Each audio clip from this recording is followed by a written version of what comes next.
लिंगा देवखड येथील पवन प्रल्हाद जायभागे या युवकाने बैलजोडी चोरीची तक्रार देण्यापूर्वी किनगाव राजा पोलीस ठाण्यात ठाणेदार संजय माटोणकर यांनी मारहाण केल्याचा आरोप करून व्हिडिओ बनवून विषप्रदर्शन केले। मात्र ठाणेदार माटोणकर यांनी खंडन करत सांगितले की पवन आणि त्याचे वडील प्रल्हाद कापूस खरेदी व्यवसायात थकबाकीदार आहेत। जवळका येथील कारभारी सांगडे यांना बैलजोडी दिली होती, जी आर्थिक व्यवहारातील भाग आहे। शेतकऱ्यांच्या लाखो रुपयांच्या थकबाकीमुळे पवनवर फसवणुकीचे गुन्हे दाखल होणार होते। या भीतीने पोलिसांवर दबाव टाकण्यासाठी विषप्राशन केल्याचा दावा त्यांनी केला। 5 ते 6 शेतकऱ्यांनी तक्रार दिला असून त्यात वाढ होण्याची शक्यता आहे। पोलीस पुढील तपास करत आहेत। आम्ही संजय मातोणकर, ठाणेदार किनगाव राजा, आज रोजी आम्ही आपल्याला सांगतो की दिनांक 25/10/2025 रोजी अर्जदार नामे पुष्पा प्रल्हाद जायभागे राहणार लिंगाव यांनी त्यांच्या घरी कारभारी सांगडे व दोघे जण हे कापसाच्या उरलेल्या पैशाची मागणी करून लोटपाट केली म्हणून तक्रार देण्यासाठी पोलिसांना आले होते। त्यावेळेस त्यांच्याकडे विचारपूस केली असता सदर अर्जदार आणि गैरअर्जदार यांच्यामध्ये कापसाच्या देवाणघेवाणीचा वाद असल्यामुळे आम्ही दोन्ही पार्ट्या बोलून सदरचा अर्ज चौकशीवर ठेवून दोन्ही पार्ट्या बोलून त्याच्यामध्ये निश्चित काय झालेलं आहे या संदर्भात आम्ही त्यांना बोलून विचारपूस करण्यासाठी बोलवले होते। दिनांक 27/10/25 रोजी जे पुष्पा प्रल्हाद जायभागे आहेत त्यांचा मुलगा पवन प्रल्हाद जायभागे हे पोलिसांना आले आणि त्यांनी सांगितलं की आमची बैलजोडी कारभारी सांगडे यांनी चोरून नेली आहे। त्याबाबत कारभारी सांगड्यांच्याकडे विचारपूस केली असता त्यांनी सांगितलं की आम्ही पवन प्रल्हाद जायभागे व त्याचे वडील प्रल्हाद जायभागे यांना 1,14,000चा कापूस दिलेला होता। त्या कापसाचे पैसे त्यांनी अद्यापर्यंत आम्हाला दिलेले नाहीत। असेच माझ्यासारखे अजून 20 ते 25 शेतकरी आहेत ज्यांचे पैसे ह्या कारभारी पवन प्रल्हाद जायभागे आणि त्याचे वडील प्रल्हाद जायभागे यांनी दिलेले नाहीत।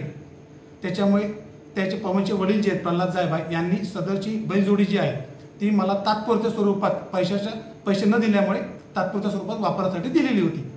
सदरचा प्रकार चोरीचा वाटला नाही आम्हाला।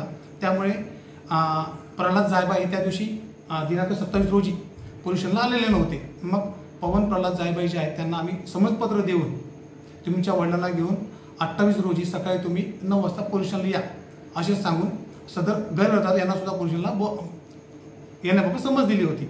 दरम्यानच्या काळामध्ये पवन प्रल्हाद जायभागे जे आहेत ते घरी गेल्यानंतर त्यांनी हे जे शेतकऱ्यांचे पैसे जे आहेत त्याला माहिती होती ही जी अमाऊंट आहे ती काही लाखांच्या घरात आहे मग आणि ती त्यांना द्यावी लागणार आहे, तसे त्याच्याविरुद्ध फसवणुकीचा गुन्हा दाखल होऊ शकतो।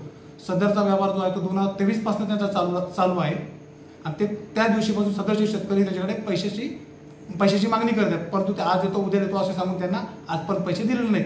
त्या दिवशी आम्ही त्यांना सांगितलं की बाबा तुम्ही जर आले नाहीत तर तुमच्या विरुद्ध आम्ही कायदेशीर कारवाई करून गुन्हा दाखल करू, फसवणुकीचा गुन्हा दाखल करू असे सांगितले होते। हे सांगितल्यानंतर सदर जो पवन प्रल्हाद जायभागे जो आहे आपल्या घरी गेला, त्याने एक छोटीशी व्हिडिओ बनवला।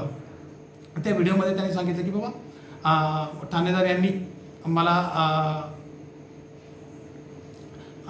यांच्या जाताला कंटाळून आणि तसेच हे जे त्याचे ज्यांना जे पैसे देणं लागणार आहेत हे जे पवन जायभागे हे जे पैसे देणं लागतात ते पैसे त्यांच्या विरुद्ध एक छोटीशी व्हिडिओ तयार करून त्यांनी सोशल मीडियात प्रसारित करून त्यांनी विषप्राशन केल्याबाबत आम्हाला माहिती समजली।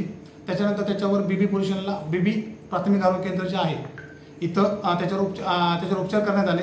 बीबी पोलीस स्टेशनकडून आम्हाला त्याचा मेडिकल मेमो प्राप्त झाला। त्याची तब्येत ठीक असल्याने त्याच्या पुढील उपचारासाठी त्याला जालना येथे रेफर करण्यात आले होते। त्याची स्थिती जी परिस्थिती सध्याची आहे ती व्यवस्थित आहे आणि तो सध्या आज रोजी त्याला पोलिसांनी आपल्या वैद्यकीय अधिकारी यांनी त्याला तो ठीक असल्यामुळे त्याला हॉस्पिटलमधून डिस्चार्ज दिलेला आहे। परंतु सदरचा प्रकार त्यांनी आत्महत्या करण्याचा प्रयत्न केला।